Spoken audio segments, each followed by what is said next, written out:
पिछले खंड में हमने देखा कि कैसे झुनिया और कोबर शहर आकर एक गुमनाम संघर्ष का हिस्सा बन जाते हैं। वे बीच में कुचले जाते हैं उन पुरानी और नई व्यवस्थाओं के जो इंसान को ना शहर का बनने देती है ना गांव का रहने देती है। नमस्कार, स्वागत है आपका वन पेज ऑडियो बुक्स में। आज हम सुनेंगे खंड 8, जिसमें प्रेमचंद लिखते हैं कि होरी अब थक चुका है।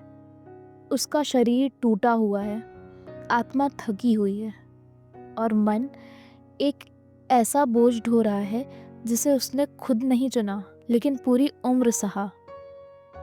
गाय का सपना, जो एक साधारण किसान की सबसे बड़ी पूंजी और श्रद्धा थी, अब एक दहकता हुआ सपना बन चुका है।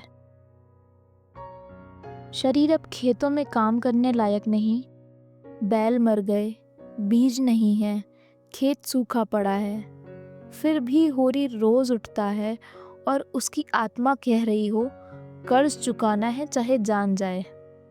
झिंगुरी लाल, पंडित दाता दीन, जमींदार सब अपने हिस्से का सूद मांग रहे हैं। कर्ज खत्म ही नहीं हो रहा, उल्टा ब्याज पर ब्याज चढ़ता जा रहा है।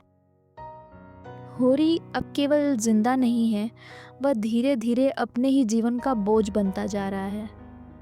धनिया की अंतिम लड़ाई दुनिया से नहीं बल्कि खुद की नियति से है।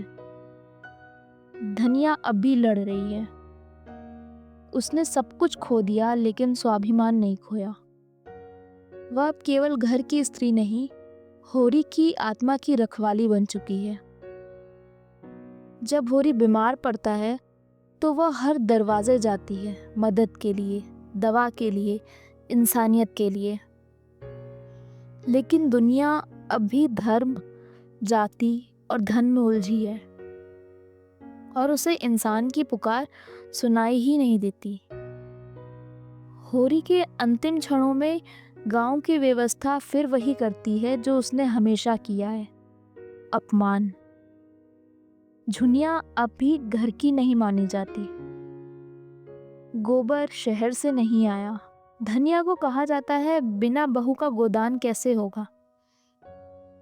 धर्म की यह विडंबना है, जिसने जीवन भर धर्म निभाया उसे मरते वक्त धर्म त्यागी घोषित किया गया। होरी मरते वक्त सिर्फ एक चीज चाहता है, गोदान। वह मरने से पहले गाय दान करना चाहता है ताकि उसकी आत्मा को मुक्ति मिले।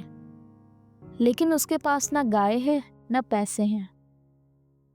धनिया समझती है कि ये गाय नहीं, होरी की आत्मा की आखिरी आशा है। वह अपने पास बचे 3 पैसे दाता दीन को देती है और कहती है, पंडित जी, गाय की जगह ये 3 पैसे ले लो, यही उसका गोदान है। यह संवाद प्रेमचंद के पूरे उपन्यास का सबसे मार्मिक और प्रतीकात्मक क्षण है। गाय भारतीय किसान के लिए श्रद्धा, जीवन और संकल्प का प्रतीक थी, अब 3 सिक्कों में सिमट जाती है। होरी की मृत्यु त्रासदी नहीं, व्यवस्था का बयान है। होरी की मृत्यु नायक की पराजय नहीं है, यह उस समाज की पराजय है जो जीवन भर एक सीधे, सच्चे, मेहनती किसान को जीने नहीं देती। वह मर गया जैसे एक गाय धीरे धीरे चुपचाप बिना आहट के बैठ जाती है। अंतिम पंक्ति का भाव यह प्रेमचंद का सबसे करुण पर सबसे सच के करीब चित्र है। कहीं रोना नहीं, कोई हाहाकार नहीं, बस एक साधारण सी किसान की मृत्यु जैसे उसकी जिंदगी थी। साधारण, अनदेखी, उपेक्षित। गोदान का अंतिम भाव मृत्यु नहीं, सामाजिक असंवेदना की पराकाष्ठा है। गोदान का अंत केवल होरी की मौत नहीं बल्कि पूरे सामाजिक तंत्र की नैतिक मृत्यु है। जहाँ श्रम की कोई कीमत नहीं, जहाँ प्रेम को दंड मिलता है, जहाँ स्त्री को केवल सेवा तक सीमित किया जाता है और जहाँ मरते हुए व्यक्ति को भी धर्म और प्रथा निभानी पड़ती है। प्रेमचंद की सबसे बड़ी सफलता यही है कि उन्होंने करुणा को उपदेश नहीं बनाया बल्कि अनुभव बना दिया। गोदान का अंत प्रश्न उठाता है, क्या श्रमशील व्यक्ति का अंत केवल कर्ज में डूबकर होना चाहिए? क्या धर्म केवल दान और संस्कार तक सीमित रह गया? क्या स्त्री की भूमिका केवल सहनशीलता में मापी जाएगी?